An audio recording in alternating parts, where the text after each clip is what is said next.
ಬಿಜೆಪಿಯನ್ನ ನರೇಂದ್ರ ಮೋದಿಯವರನ್ನ ಸೋಲಿಸಲೇಬೇಕು ಅನ್ನುವಂತಹ ಉದ್ದೇಶವಿಟ್ಟುಕೊಂಡು ಅಸ್ತಿತ್ವಕ್ಕೆ ಬಂದಿರೋ INDIA ಮೈತ್ರಿಕೂಟ ನಿನ್ನೆ ದೆಹಲಿಯಲ್ಲಿ ಸಭೆ ಮಾಡ್ತು. ಇದುವರೆಗೆ 3 ಸಭೆಗಳಾಗಿದ್ವು. ಲಾರ್ಜ್ ಸ್ಕೇಲಲ್ಲಿ ನಡೆದ 3 ಸಭೆ, ಖರ್ಗೆ ಮನೆಯಲ್ಲಿ 6ನೇ ತಾರೀಕು ನಡೆದಂತಹ ಒಂದು ಸಣ್ಣ ಸಭೆ. 3 ಸಭೆ ದೊಡ್ಡ ಸಭೆಗಳನ್ನು ಪರಿಗಣನೆ ತಗೊಂಡ್ರೆ ನಿನ್ನೆ ನಡೆದಂತಹ ಸಭೆ 4ನೇ ಸಭೆ. ಆ ಸಭೆಯಲ್ಲಿ ಕ್ಷೇತ್ರ ಹಂಚಿಕೊಳ್ಳುವಂತಹ ವಿಷಯ ಫೈನಲ್ ಹಂತಕ್ಕೆ ಬಂದಿದೆ. ಆ ರೀತಿಯ ಮಾತುಕತೆಗಳು ನಿನ್ನೆಯ ಸಭೆಯಲ್ಲಿ ಆಗಿದ್ದಾವೆ. ಡಿಸೆಂಬರ್ 31ರ ಒಳಗೆ ಮೈತ್ರಿ ಪಕ್ಷಗಳ ಮಧ್ಯೆ ಕ್ಷೇತ್ರ ಹಂಚಿಕೆಯಾಗಬೇಕು ಅನ್ನುವಂತಹ ನಿರ್ಧಾರವನ್ನು ಮಾಡಲಾಗಿದೆ. ಅದರ ಜೊತೆಗೆ ಸಾಮೂಹಿಕ ನಾಯಕತ್ವ ಅಂತ ಇದುವರೆಗೂ ಹೇಳ್ಕೊಂಡು ಬರ್ತಾ ಇದ್ರು ಇಂಡಿಯಾ ಮೈತ್ರಿಕೂಟದ ಎಲ್ಲ ನಾಯಕರು. ಆದರೆ ನಿನ್ನೆ ಇದ್ದಕ್ಕಿದ್ದಂತೆ ಖರ್ಗೆ ಅವರ ಹೆಸರನ್ನ ಪ್ರಧಾನಿ ಅಭ್ಯರ್ಥಿಯ ಹುದ್ದೆಗೆ ತೇಲಿಬಿಟ್ಟಿದ್ದು ಯಾಕೆ ಅನ್ನುವಂತಹ ಪ್ರಶ್ನೆ ಇದೆ. INDIA ಮೈತ್ರಿಕೂಟ ಅಂದುಕೊಂಡಷ್ಟು ಬಲಿಷ್ಠವಾಗಿದೆಯಾ ಅಥವಾ ಇಲ್ಲವಾ ಅನ್ನೋದು ಒಂದು ಪ್ರಶ್ನೆ. ಯಾಕಂದ್ರೆ ಪಕ್ಷಗಳ ಸಂಖ್ಯಾಬಲದಿಂದ ಬಲಿಷ್ಠ ಅಂತ ಮೇಲ್ನೋಟಕ್ಕೆ ಕಾಣಿಸುತ್ತೆ. ಯಾಕಂದ್ರೆ 28 ಪ್ರಾದೇಶಿಕ ಪಕ್ಷಗಳು, 27 ಪ್ರಾದೇಶಿಕ ಪಕ್ಷಗಳಿದ್ದಾವೆ, ಕಾಂಗ್ರೆಸ್ ಇದೆ. 300 ಕ್ಷೇತ್ರಗಳಲ್ಲಿ ಬಿಜೆಪಿ ವಿರುದ್ಧ ಕಾಂಗ್ರೆಸ್ ಸೆಣಸಲಿ, ನೇರ ಫೈಟ್ ಆಗಲಿ ಅಂತ ಮಮತಾ ಬ್ಯಾನರ್ಜಿ ಹೇಳಿದ್ದು ಯಾಕೆ? 245 ಕ್ಷೇತ್ರಗಳನ್ನ ಕಾಂಗ್ರೆಸ್ ಪ್ರಾದೇಶಿಕ ಪಕ್ಷಗಳಿಗೆ ಬಿಟ್ಟು ಕೊಡುತ್ತಾ?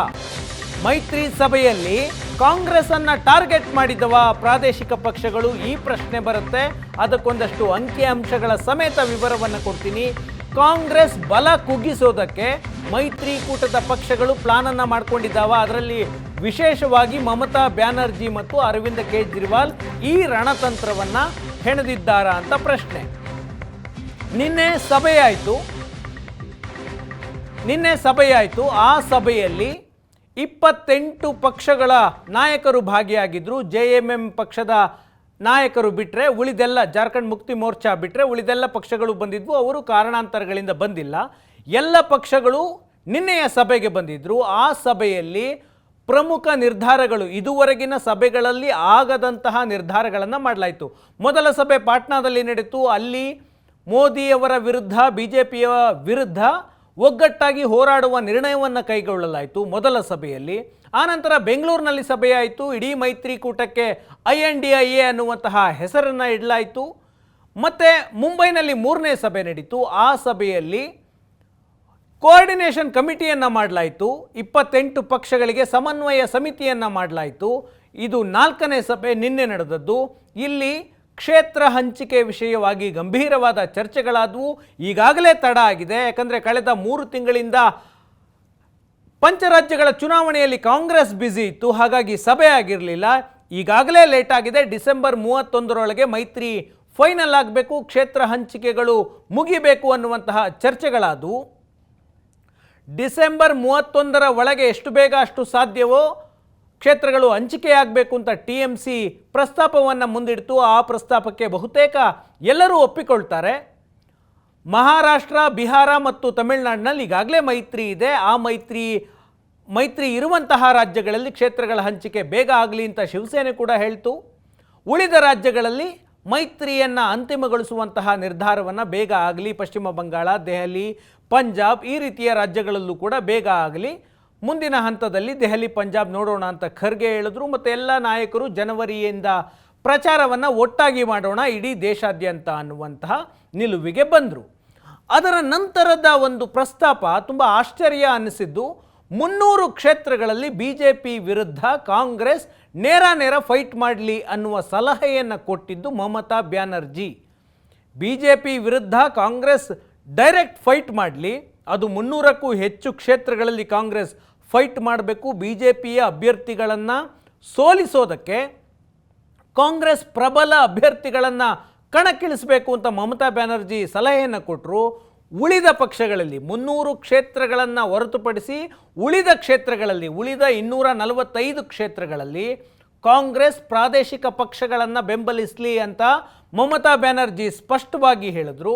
245 ಕ್ಷೇತ್ರಗಳನ್ನು ಕಾಂಗ್ರೆಸ್ ಪ್ರಾದೇಶಿಕ ಪಕ್ಷಗಳಿಗೆ ಬಿಟ್ಟು ಕೊಡಲಿ, ಪ್ರಾದೇಶಿಕ ಪಕ್ಷಗಳನ್ನು ಕಾಂಗ್ರೆಸ್ ಬೆಂಬಲಿಸಲಿ ಅಂತ ಮಮತಾ ಬ್ಯಾನರ್ಜಿ ಪ್ರಸ್ತಾವನೆಯನ್ನು ಇಟ್ಟರು. ಈ ಪ್ರಸ್ತಾವನೆಗೆ ಹಲವು ಪ್ರಾದೇಶಿಕ ಪಕ್ಷಗಳು ಬೆಂಬಲವನ್ನು ವ್ಯಕ್ತಪಡಿಸಿದ್ವು.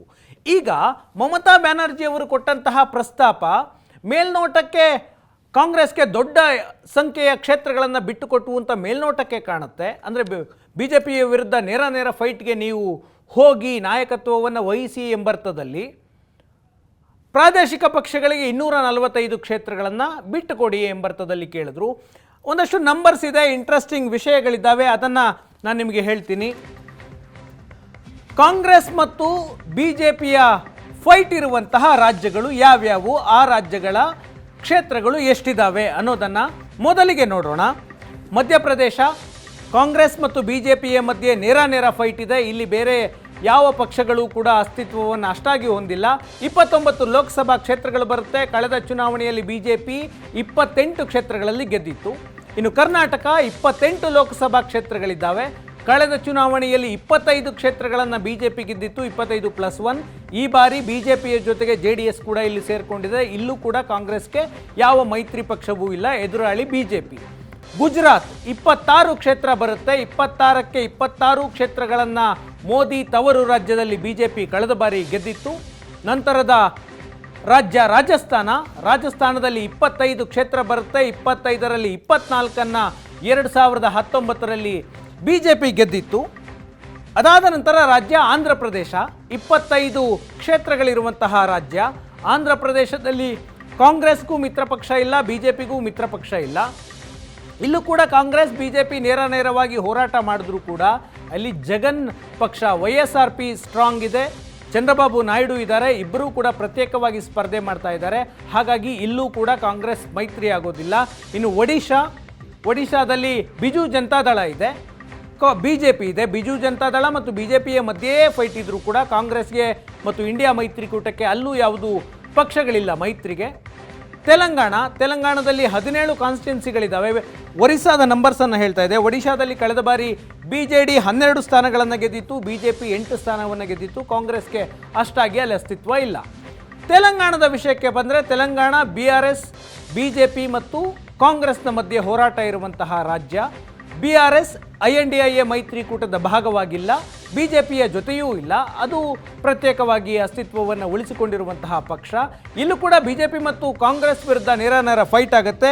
ಕಳೆದ ಬಾರಿ 17 ಸ್ಥಾನಗಳಲ್ಲಿ BRS 9 ಸ್ಥಾನವನ್ನು ಗೆದ್ದಿತ್ತು, BJP 4 ಕಡೆ ಮತ್ತು ಕಾಂಗ್ರೆಸ್ 3 ಕ್ಷೇತ್ರಗಳನ್ನು ಗೆದ್ದಿತ್ತು. ಇಲ್ಲೂ ಕೂಡ INDIAಗೆ ಮಿತ್ರ ಪಕ್ಷಗಳಿಲ್ಲ. ಮತ್ತೊಂದು ಅಸ್ಸಾಂನ 14 ಕ್ಷೇತ್ರ ಬರುತ್ತೆ. ಅಸ್ಸಾಂನಲ್ಲಿ 14ಕ್ಕೆ 14 ಕ್ಷೇತ್ರಗಳನ್ನು BJP ಗೆದ್ದುಕೊಂಡಿತ್ತು. ಅಸ್ಸಾಂನ ನಂತರದ ರಾಜ್ಯ ಛತ್ತೀಸ್ಗಢದಲ್ಲಿ 11 ಕ್ಷೇತ್ರ ಬರುತ್ತೆ, BJP 9 ಗೆದ್ದಿತ್ತು. ಹರಿಯಾಣದಲ್ಲಿ 10 ಕ್ಷೇತ್ರ, 10ರಲ್ಲಿ 10 ಕ್ಷೇತ್ರಗಳನ್ನು BJP ಗೆದ್ದಿತ್ತು. ಉತ್ತರಾಖಂಡ ಮತ್ತು ಹಿಮಾಚಲ ಒಟ್ಟು ಕ್ಷೇತ್ರಗಳು 9 ಬರ್ತವೆ. 9ಕ್ಕೆ 9 ಕ್ಷೇತ್ರಗಳನ್ನು BJP ಕಳೆದ ಚುನಾವಣೆಯಲ್ಲಿ ಗೆದ್ದಿತ್ತು. ಈ ರಾಜ್ಯಗಳ ಒಟ್ಟು ಕ್ಷೇತ್ರ 215 ಕ್ಷೇತ್ರಗಳು ಬರುತ್ತವೆ. ಈ 215 ಕ್ಷೇತ್ರಗಳಲ್ಲಿ BJPಗೆ ಕಾಂಗ್ರೆಸ್ಸೇ ನೇರ ಎದುರಾಳಿ. ಇಲ್ಲಿ ಕಳೆದ ಬಾರಿ BJP ಅತಿ ಹೆಚ್ಚು ಸ್ಥಾನಗಳನ್ನು, ಕಾಂಗ್ರೆಸ್ಗಿಂತ ಹೆಚ್ಚು ಸ್ಥಾನಗಳನ್ನು BJP ಗಳಿಸಿತ್ತು. ಹಾಗಾದರೆ ಕಳೆದ ಬಾರಿಯ ಫೈಟ್ನಲ್ಲಿ BJP ವರ್ಸಸ್ ಕಾಂಗ್ರೆಸ್ ನೇರ ಫೈಟ್ನಲ್ಲಿ ಎಷ್ಟು ಕ್ಷೇತ್ರಗಳನ್ನು ಗೆದ್ದರು ಅಂತ ನೋಡೋದಾದರೆ, BJP ಮತ್ತು ಕಾಂಗ್ರೆಸ್ನ ಮಧ್ಯೆ 2019ರಲ್ಲಿ 190 ಕ್ಷೇತ್ರಗಳಲ್ಲಿ ಫೈಟ್ ಆಗಿತ್ತು. ಆ 190 ಕ್ಷೇತ್ರಗಳಲ್ಲಿ BJP 175 ಕ್ಷೇತ್ರಗಳನ್ನು ಗೆದ್ದಿತ್ತು. ಕಾಂಗ್ರೆಸ್ ಗೆದ್ದದ್ದು ಕೇವಲ 15 ಕ್ಷೇತ್ರಗಳಲ್ಲಿ ಮಾತ್ರ. ಅಂದರೆ BJP ಮತ್ತು ಕಾಂಗ್ರೆಸ್ ಮಧ್ಯೆ ಫೈಟ್ ಆದಾಗ BJPಯ ಗೆಲುವು ಎಬೋ 90% ಇರುತ್ತೆ ಸ್ಟ್ರೈಕ್ ರೇಟು. 190 ಕ್ಷೇತ್ರಗಳಲ್ಲಿ 175 BJP ಗೆದ್ದಿತ್ತು, 15 ಕ್ಷೇತ್ರಗಳನ್ನು ಮಾತ್ರ ಕಾಂಗ್ರೆಸ್ ಗೆದ್ದಿತ್ತು. ವೋಟ್ ಪರ್ಸೆಂಟೇಜನ್ನು ನೋಡಿದ್ರೆ 56% BJP ವೋಟ್ ಶೇರ್ ಇದೆ, ಕಾಂಗ್ರೆಸ್ನ ವೋಟ್ ಶೇರ್ 35% ಇದೆ. ಅಂದರೆ ಮಮತಾ ಬ್ಯಾನರ್ಜಿಯವರು ಪ್ರಸ್ತಾಪಿಸಿದ ಕಾಂಗ್ರೆಸ್ ವರ್ಸಸ್ BJPಯ ತಂತ್ರಗಾರಿಕೆ ವರ್ಕ್ ಆಗೋದಿಲ್ಲ. ಆ ಕಾರಣಕ್ಕೋಸ್ಕರ 300 ಕ್ಷೇತ್ರದಲ್ಲಿ ಕಾಂಗ್ರೆಸ್ ನಿಂತ್ಕೊಳ್ಳಿ, ನಾವು ಉಳಿದ 245 ಕ್ಷೇತ್ರಗಳನ್ನು ಪ್ರಾದೇಶಿಕ ಪಕ್ಷಗಳು ಹಂಚಿಕೊಳ್ತೀವಿ ಅನ್ನುವಂತಹ ಪ್ರಸ್ತಾಪವನ್ನು ಇಟ್ಟರು. ಇದು 2019, 2014 ನಂಬರ್ ಕೂಡ ನಾನು ತೋರಿಸ್ತೀನಿ. BJP ವರ್ಸಸ್ ಕಾಂಗ್ರೆಸ್ ನೇರ ಫೈಟ್ ಆದಾಗ 2014ರಲ್ಲಿ 186 ಕ್ಷೇತ್ರಗಳಲ್ಲಿ BJP ವರ್ಸಸ್ ಕಾಂಗ್ರೆಸ್ನ ಮಧ್ಯೆ ಫೈಟ್ ಆಗಿತ್ತು. ಅದರಲ್ಲಿ BJP 162 ಕ್ಷೇತ್ರಗಳಲ್ಲಿ ಗೆಲುವನ್ನು ಸಾಧಿಸಿದರೆ ಕಾಂಗ್ರೆಸ್ ಗೆದ್ದದ್ದು ಕೇವಲ 24 ಕ್ಷೇತ್ರ. 54% BJP ವೋಟ್ ತಗೊಂಡಿತ್ತು, 37% ಕಾಂಗ್ರೆಸ್ ವೋಟ್ ತಗೊಂಡಿತ್ತು. ಈ ನಂಬರ್ಸ್ಗಳು ಹೇಳೋದು BJP ವರ್ಸಸ್ ಕಾಂಗ್ರೆಸ್ ಅಂತಹ ಪರಿಸ್ಥಿತಿ ಬಂದಾಗ BJP ಗೆಲುವಿನ ಸ್ಟ್ರೈಕ್ ರೇಟ್ ಜಾಸ್ತಿ ಇರುತ್ತೆ. ಹಾಗಾಗಿ ಕಾಂಗ್ರೆಸ್ BJPಯ ವಿರುದ್ಧ 300ಕ್ಕೂ ಹೆಚ್ಚು ಕ್ಷೇತ್ರಗಳಲ್ಲಿ ನೇರವಾಗಿ ಈ ರಾಜ್ಯಗಳಲ್ಲಿ ಹೋರಾಟವನ್ನು ಮಾಡಿದ್ರೆ ಕಾಂಗ್ರೆಸ್ಗೆ ಲಾಭ ಆಗೋದಿಲ್ಲ, ಮೈತ್ರಿಕೂಟಕ್ಕೂ ಲಾಭ ಆಗೋದಿಲ್ಲ. ಯಾಕಂದರೆ ಕಾಂಗ್ರೆಸ್ಗೆ ಅಲ್ಲಿ ಯಾವುದೇ ಪ್ರಾದೇಶಿಕ ಪಕ್ಷಗಳ ಬೆಂಬಲ ಇಲ್ಲ. ಏಕಾಂಗಿಯಾಗಿ BJPಯ ವಿರುದ್ಧ ಹೋರಾಡಬೇಕಾದಂತಹ ರಾಜ್ಯಗಳು 215 ಕ್ಷೇತ್ರಗಳಿದ್ದಾವೆ. ಇನ್ನು ಎಲ್ಲಿ ಮೈತ್ರಿ ಸಾಧ್ಯ ಅನ್ನುವ ಕ್ಷೇತ್ರಗಳು ಅನ್ನುವ ರಾಜ್ಯಗಳು ಅಂತ ನೋಡೋದಾದರೆ 303 ಕ್ಷೇತ್ರಗಳಿರುವಂತಹ ಒಂದಷ್ಟು ರಾಜ್ಯಗಳಿದ್ದಾವೆ. ಅಲ್ಲಿ ಮೈತ್ರಿ ಸಾಧ್ಯತೆ ಇರುತ್ತೆ. ಉದಾಹರಣೆಗೆ ಉತ್ತರ ಪ್ರದೇಶ 80 ಕ್ಷೇತ್ರಗಳಿದ್ದಾವೆ. ಉತ್ತರ ಪ್ರದೇಶವನ್ನು ಗೆದ್ದವರು ದೆಹಲಿಯಲ್ಲಿ ಅಧಿಕಾರ ಹಿಡಿತಾರೆ ಅನ್ನುವಂತಹ ಮಾತಿದೆ. ಇಲ್ಲಿ 80 ಕ್ಷೇತ್ರದಲ್ಲಿ ಕಳೆದ ಬಾರಿ BJP ನೇತೃತ್ವದ NDA ಮೈತ್ರಿಕೂಟ 71 ಸ್ಥಾನಗಳಲ್ಲಿ ಗೆದ್ದಿತ್ತು. ಇಲ್ಲಿ ಕಾಂಗ್ರೆಸ್ ಉತ್ತರ ಪ್ರದೇಶದಲ್ಲಿ ಅಷ್ಟಾಗಿ ಅಸ್ತಿತ್ವವನ್ನು ಹೊಂದಿಲ್ಲ. ಸಮಾಜವಾದಿ ಪಕ್ಷ NDA ಮೈತ್ರಿಕೂಟದ ಮಿತ್ರ ಪಕ್ಷ, ಅವರು ಅಸ್ತಿತ್ವವನ್ನು ಹೊಂದಿದ್ದಾರೆ. ಆ ಪಕ್ಷ ಮತ್ತು ಕಾಂಗ್ರೆಸ್ ನಡುವೆ ಸ್ಥಾನ ಹಂಚಿಕೆ ಆಗಬಹುದು. ಒಂದಷ್ಟು ಭಿನ್ನಾಭಿಪ್ರಾಯಗಳು ಪಂಚರಾಜ್ಯ ಚುನಾವಣೆಯ ಸಮಯದಲ್ಲಿ ಆಗಿತ್ತು. ನಿನ್ನೆ ಅದೆಲ್ಲವೂ ಬಗೆಹರಿದಿದೆ ಅಂತ ಅಖಿಲೇಶ್ ಯಾದವ್ ಹೇಳಿದ್ದಾರೆ, ಸಮಾಜವಾದಿ ಪಕ್ಷದ ಮುಖ್ಯಸ್ಥ. ಇಲ್ಲಿ ಮೈತ್ರಿ ಆಗಬಹುದು. ಆದರೆ ಇಲ್ಲಿ ಉತ್ತರ ಪ್ರದೇಶ, ಯೋಗಿ ಆದಿತ್ಯನಾಥ್ CM ಆಗಿರುವಂತಹ ರಾಜ್ಯ. ಈ ರಾಜ್ಯದಲ್ಲಿ BJP ಹೆಚ್ಚು ಸ್ಥಾನಗಳನ್ನು ಕಳೆದ 2 ಚುನಾವಣೆಗಳಲ್ಲಿ ಗಳಿಸಿತ್ತು. ಈ ರಾಜ್ಯದಲ್ಲಿ ಮೈತ್ರಿ ಆಗ್ಬೋದು. ಮತ್ತೊಂದು ರಾಜ್ಯ ಮಹಾರಾಷ್ಟ್ರ, 48 ಕ್ಷೇತ್ರಗಳಿರುತ್ತವೆ. 48 ಕ್ಷೇತ್ರಗಳಲ್ಲಿ ಈಗಾಗಲೇ ಮಹಾ ವಿಕಾಸ್ ಅಘಾಡಿ MVA ಮೈತ್ರಿಕೂಟ ಇದೆ. ಆದರೆ ಶಿವಸೇನೆ ಅರ್ಧ ಓಳಾಗಿ BJPಯ ಜೊತೆಗೆ ನಿಂತಿದೆ. NCP ಅರ್ಧ ಓಳಾಗಿ BJPಯ ಜೊತೆಗೆ ಬಂದಿರುವಂತಹ ರಾಜ್ಯ ಇದು. ಈ ಬಾರಿ ಏನಾಗುತ್ತೆ? ಕಳೆದ ಬಾರಿ BJP ಮತ್ತು ಶಿವಸೇನೆಯ ಮೈತ್ರಿಕೂಟ ಇತ್ತು. 41 ಕ್ಷೇತ್ರಗಳನ್ನು BJP ಮತ್ತು ಶಿವಸೇನೆ ಒಟ್ಟಾಗಿ ಗೆದ್ದಿದ್ದು 48 ಕ್ಷೇತ್ರಗಳಲ್ಲಿ. ಈ ಬಾರಿ ಮೈತ್ರಿಕೂಟದಲ್ಲಿ ತುಂಬ ಬದಲಾವಣೆಗಳಿದ್ದಾಗಿದ್ದಾವೆ. ಶಿವಸೇನೆ ಒಡೆದು ಅರ್ಧ ಬಂದಿದೆ, NCPಯು ಒಡೆದು ಅರ್ಧ ಬಂದಿದೆ. ಹಾಗಾಗಿ ಇಲ್ಲೂ ಕೂಡ ಮೈತ್ರಿ ಈಗಾಗಲೇ ಇದೆ, ನಡೆಯುತ್ತೆ. ಇನ್ನು ಪಶ್ಚಿಮ ಬಂಗಾಳ ಮೈತ್ರಿ ಆಗದಿರುವಂತಹ ರಾಜ್ಯ. ಈವರೆಗೆ 42 ಲೋಕಸಭಾ ಕ್ಷೇತ್ರಗಳು ಬರುತ್ತವೆ. TMC ಮತ್ತು BJPಯ ವಿರುದ್ಧ ನೇರ ಫೈಟ್ ಇರುವಂತಹ ರಾಜ್ಯ. ಇಲ್ಲಿ ಎಡಪಕ್ಷಗಳು ಮತ್ತು ಕಾಂಗ್ರೆಸ್ ಇದ್ದರೂ ಕೂಡ ಅಷ್ಟಾಗಿ ಸ್ಥಾನಗಳನ್ನು ಗೆಲ್ಲುವಂತಹ ಶಕ್ತಿ ಎರಡೂ ಪಕ್ಷಗಳಿಗಿಲ್ಲ. ಇಲ್ಲಿ ಕಾಂಗ್ರೆಸ್, ಇಲ್ಲಿ TMC ವರ್ಸಸ್ BJP ಅನ್ನುವಂತಹ ವಾತಾವರಣ. ಕಳೆದ ಬಾರಿ 18 ಸ್ಥಾನಗಳನ್ನು BJP ಗೆದ್ದಿತ್ತು, 22 ಕ್ಷೇತ್ರಗಳನ್ನು TMC ಈ ರಾಜ್ಯದಲ್ಲಿ ಗೆದ್ದಿತ್ತು. ಇನ್ನು ನಂತರದ ರಾಜ್ಯ ತಮಿಳುನಾಡು 39 ಕ್ಷೇತ್ರಗಳನ್ನು 39 ಕೂಡ UPA ಮೈತ್ರಿಕೂಟ, ಕಾಂಗ್ರೆಸ್ DMK ಮಿತ್ರ ಪಕ್ಷಗಳು ಗೆದ್ದಿದ್ದು. BJP ಒಂದು ಗೆದ್ದಿರಲಿಲ್ಲ. BJPಯ ಮಿತ್ರ ಪಕ್ಷ AIADMKಯು ಕೂಡ ಒಂದು ಕ್ಷೇತ್ರವನ್ನು ಗೆದ್ದಿರಲಿಲ್ಲ. ಇಲ್ಲೆಲ್ಲ ಈಗಾಗಲೇ ಮೈತ್ರಿ ಇರುವಂತಹ ರಾಜ್ಯ. ಪಶ್ಚಿಮ ಬಂಗಾಳವನ್ನು ಹೊರತುಪಡಿಸಿದ್ದಾರೆ. ಮಮತಾ ಬ್ಯಾನರ್ಜಿ ಅಲ್ಲೂ ಕೂಡ ನಾವು ಮೈತ್ರಿ ಮಾಡಿಕೊಳ್ಳೋದಕ್ಕೆ ಸಿದ್ಧ, ಆದರೆ ಹೆಚ್ಚು ಸ್ಥಾನ ತನಗೆ ಬೇಕು ಅಂತ ನಿನ್ನೆ ಮಾತನಾಡಿದ್ದಾರೆ. ಕೇರಳ 20 ಕ್ಷೇತ್ರಗಳಿರುವಂತಹ ರಾಜ್ಯ. ಅಲ್ಲೂ ಕೂಡ BJPಯ ಅಸ್ತಿತ್ವ ಅಷ್ಟಾಗಿಲ್ಲ. ಕಾಂಗ್ರೆಸ್ ಮತ್ತು ಎಡಪಕ್ಷಗಳ ಮಧ್ಯೆ ಫೈಟ್ ಇದೆ. ಅವರಿಬ್ಬರ ಮಧ್ಯೆ ಕೇರಳದಲ್ಲಿ ಮೈತ್ರಿ ಆಗಬೇಕಿದೆ. ಮೈತ್ರಿ ಆಗುವಂತಹ ಸಾಧ್ಯತೆಗಳು ಕೂಡ ಇದ್ದಾವೆ. ಜಾರ್ಖಂಡ್ 14 ಕ್ಷೇತ್ರಗಳಿರುವಂತಹ ರಾಜ್ಯ. BJP ಅಲ್ಲಿ ಪ್ರಬಲವಾಗಿದೆ. ಅಲ್ಲಿ JMM ಮತ್ತು ಕಾಂಗ್ರೆಸ್ ನಡುವೆ ಮೈತ್ರಿ ಆಗಬೇಕಿದೆ. 14 ಕ್ಷೇತ್ರ. ಪಂಜಾಬ್ 13 ಕ್ಷೇತ್ರಗಳಿದ್ದಾವೆ. ದೆಹಲಿ 7 ಕ್ಷೇತ್ರಗಳಿದ್ದಾವೆ. ಪಂಜಾಬ್ನಲ್ಲಿ ಯಾವುದೇ ಕಾರಣಕ್ಕೂ ನಾವು ಕ್ಷೇತ್ರ ಬಿಟ್ಟುಕೊಡಲ್ಲ ಅಂತ ಅರವಿಂದ್ ಕೇಜ್ರಿವಾಲ್ ಮೊನ್ನೆ ಅಷ್ಟೇ ಹೇಳಿದ್ರು. 13ಕ್ಕೆ 13 ಕ್ಷೇತ್ರಗಳಲ್ಲಿ ನಾವು ನಿಲ್ತೀವಿ ಅಂತ. ದೆಹಲಿ 7 ಕ್ಷೇತ್ರ. ದೆಹಲಿಯ 7ಕ್ಕೆ 7 ಕ್ಷೇತ್ರಗಳನ್ನು ಕಳೆದ ಬಾರಿ BJP ಗೆದ್ದಿತ್ತು. ಇಷ್ಟು ರಾಜ್ಯಗಳಲ್ಲಿ ಮೈತ್ರಿ ಮಾಡಿಕೊಳ್ಳುವಂತಹ ಅನಿವಾರ್ಯತೆ ಕಾಂಗ್ರೆಸ್ಗೆ ಇರುವಂಥದ್ದು. ಪಶ್ಚಿಮ ಬಂಗಾಳ, ಒಂದು ಪಂಜಾಬು, ಮತ್ತೊಂದು ಕೇರಳ, ಮತ್ತೊಂದು ದೆಹಲಿ. ಈ 4 ರಾಜ್ಯಗಳಲ್ಲಿ ಮಾತ್ರ ಹೊಸದಾಗಿ ಮೈತ್ರಿ ಆಗಬೇಕಿದೆ. ಇನ್ನುಳಿದ ರಾಜ್ಯಗಳಲ್ಲಿ ಈಗಾಗಲೇ ಕಾಂಗ್ರೆಸ್ ಪ್ರಾದೇಶಿಕ ಪಕ್ಷಗಳೊಂದಿಗೆ ಮೈತ್ರಿ ಮಾಡಿಕೊಂಡಾಗಿದೆ. ಆಂಧ್ರದಲ್ಲಿ ಮೈತ್ರಿ ಇಲ್ಲ, ಮೈತ್ರಿಕೂಟಕ್ಕೆ ಯಾವುದೇ ಪಕ್ಷ ಇಲ್ಲ. ತೆಲಂಗಾಣದಲ್ಲಿ ಮೈತ್ರಿಕೂಟಕ್ಕೆ ಯಾವುದೇ ಪಕ್ಷ ಇಲ್ಲ. ಒಡಿಶಾದಲ್ಲಿ ಮೈತ್ರಿಕೂಟಕ್ಕೆ ಯಾವುದೇ ಪಕ್ಷ ಇಲ್ಲ. ಅಲ್ಲೆಲ್ಲವೂ ಪ್ರಾದೇಶಿಕ ಪಕ್ಷಗಳಿದ್ದರೂ ಕೂಡ ಅವು ಕಾಂಗ್ರೆಸ್ನಿಂದ ಅಂತರವನ್ನು ಕಾಯ್ದುಕೊಂಡಿದ್ದಾವೆ. ಈ ರಾಜ್ಯಗಳಲ್ಲಿ 303 ಕ್ಷೇತ್ರಗಳಿರುವಂತಹ ರಾಜ್ಯಗಳಲ್ಲಿ ಮೈತ್ರಿ ಆಗಬಹುದು.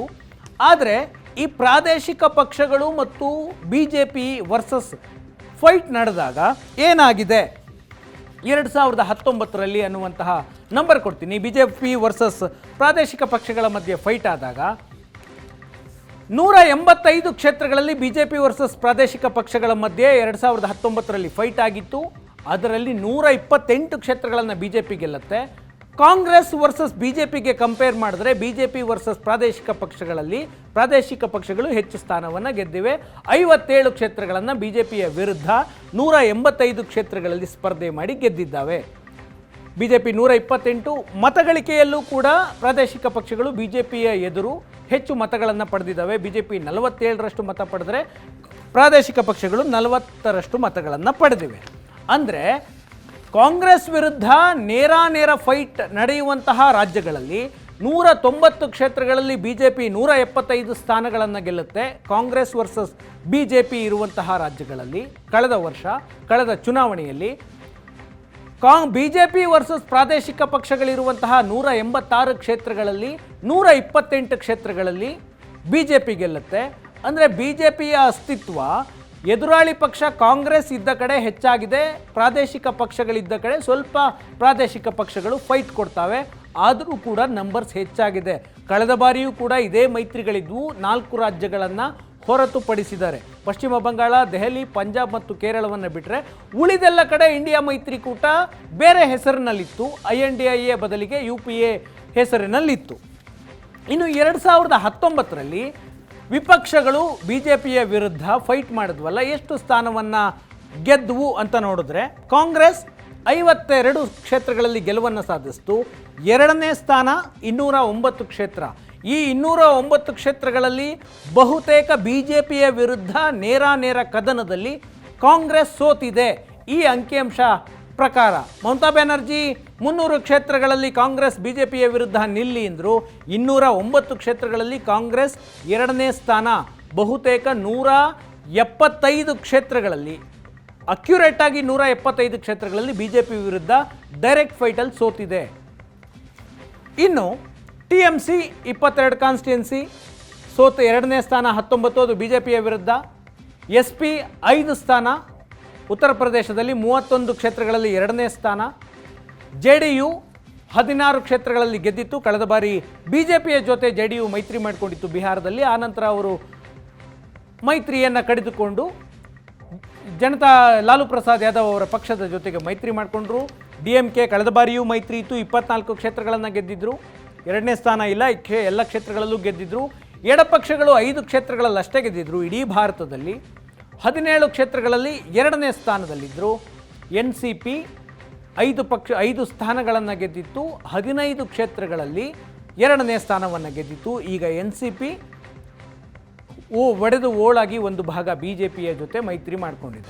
ನಿನ್ನೆಯ INDIA ಮೈತ್ರಿಕೂಟದ ಸಭೆಯಲ್ಲಿ ಮಲ್ಲಿಕಾರ್ಜುನ ಖರ್ಗೆಯವರು ಪ್ರಧಾನಿ ಅಭ್ಯರ್ಥಿಯಾಗಬೇಕು ಅಂತ ಮಮತಾ ಬ್ಯಾನರ್ಜಿ ಪ್ರಸ್ತಾಪವನ್ನು ಮುಂದಿಟ್ಟರು. ಅದಕ್ಕೆ ಒಂದು ದಿನದ ಹಿಂದೆ ಅಷ್ಟೇ 2024ರ ಚುನಾವಣೆಯವರೆಗೆ ನಾವು ಪ್ರಧಾನಿ ಅಭ್ಯರ್ಥಿಯನ್ನು ನಿರ್ಧರಿಸೋದಿಲ್ಲ ಅಂತ ಸ್ವತಃ ಮಮತಾ ಬ್ಯಾನರ್ಜಿ ಹೇಳಿದರು. ಅದಾದ ನಂತರ ನಿನ್ನೆ ಆಲ್ ಆಫ್ ಎ ಸಡನ್ ಸಭೆಯಲ್ಲಿ ಖರ್ಗೆಯವರ ಹೆಸರನ್ನು ತೇಲಿಬಿಟ್ರು. ಅದಕ್ಕೆ ಕಾರಣ ರಾಹುಲ್ ಗಾಂಧಿಯವರನ್ನು INDIA ಮೈತ್ರಿಕೂಟದ ನಾಯಕತ್ವದಿಂದ ಹೊರಗಿಡುವ ಪ್ರಯತ್ನ ಅನ್ನುವಂತಹ ಚರ್ಚೆ ಒಂದು ಕಡೆಯಾದರೆ, ದಲಿತ ಮತಗಳನ್ನು ಸೆಳೆಯಬಹುದು ಮೋದಿಯ ವಿರುದ್ಧ ದಲಿತ ವ್ಯಕ್ತಿ ಪ್ರಧಾನಿ ಅಭ್ಯರ್ಥಿ ಆದರೆ ಅಂತ. ಹಾಗಾದರೆ 2019ರಲ್ಲಿ ದಲಿತ ಮೀಸಲು ಕ್ಷೇತ್ರಗಳಲ್ಲಿ ಯಾರ ಗೆಲುವು ಎಷ್ಟಿತ್ತು? 84 ಮೀಸಲು ಕ್ಷೇತ್ರಗಳು ದೇಶಾದ್ಯಂತ ಇದ್ದಾವೆ. ಅದರಲ್ಲಿ BJP 46 ಕ್ಷೇತ್ರಗಳನ್ನು ಗೆದ್ದಿತ್ತು. ಅಂದರೆ ಅರ್ಧಕ್ಕಿಂತಲೂ ಹೆಚ್ಚು ದಲಿತ ಮೀಸಲು ಕ್ಷೇತ್ರಗಳನ್ನು BJP ಗೆದ್ದಿತ್ತು. ಕಾಂಗ್ರೆಸ್ ಗೆದ್ದದ್ದು ಕೇವಲ 6 ಕ್ಷೇತ್ರ. ಇತರೆ ಎಲ್ಲ ಪ್ರಾದೇಶಿಕ ಪಕ್ಷಗಳು 32 ಕ್ಷೇತ್ರಗಳಲ್ಲಿ ಗೆಲುವನ್ನು ಸಾಧಿಸಿದ್ವು. ಅಂದರೆ BJP ದಲಿತ ವೋಟ್ ಬ್ಯಾಂಕ್ನ ಮೇಲೂ ಹಿಡಿತಾ ಇದೆ, ದಲಿತ ಕಾನ್ಸ್ಟಿಟ್ಯೂನ್ಸಿಗಳ ಮೇಲೂ ಕೂಡ ಹಿಡಿತವನ್ನು ಸಾಧಿಸಿದೆ ಅಂತ.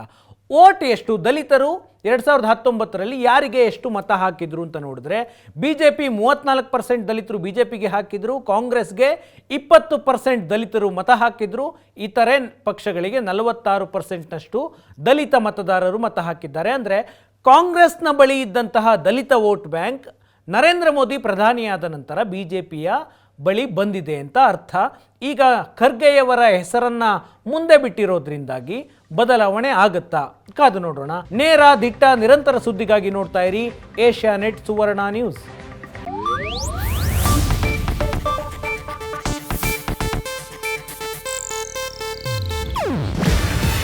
ಇದು ಏಷ್ಯಾನೆಟ್ ನ್ಯೂಸ್ ನೆಟ್ವರ್ಕ್ ಪ್ರಸ್ತುತಿ. ನೀವು ನೋಡ್ತಿದ್ದೀರಾ ಏಷ್ಯಾನೆಟ್ ಸುವರ್ಣ ನ್ಯೂಸ್.